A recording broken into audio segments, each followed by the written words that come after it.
And in the wake of the war in the north, more than 60,000 residents of Israeli towns and communities bordering Lebanon remain out of their homes.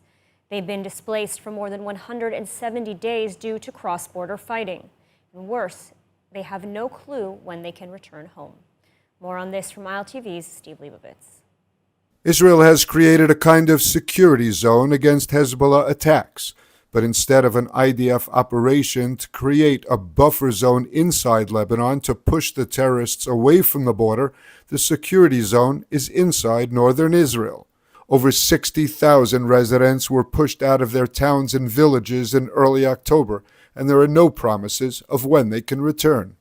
We have 60,000 Israelis that are evacuated by the order of the government, 60, meaning that they took a suitcase and they went out very quickly. Most of them went out without getting orders. They live, when I say live next to the border, literally, it's defense of the community and defense of the border almost the same. With government subsidy, most remain evacuated to safer areas in central Israel, leaving their communities empty and deserted. We are a ghost city, and this is unspeakable situation. People are refugees in their own home, and it must change. We cannot let it continue. Even with Iron Dome air defense, some rockets have hit targets near the border. The damages to homes and infrastructure are significant.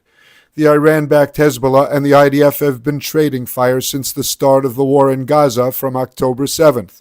Hezbollah began firing rockets into Israel, and Israel has responded with deadly force. Israeli leaders have warned that a war with Hezbollah is not unlikely.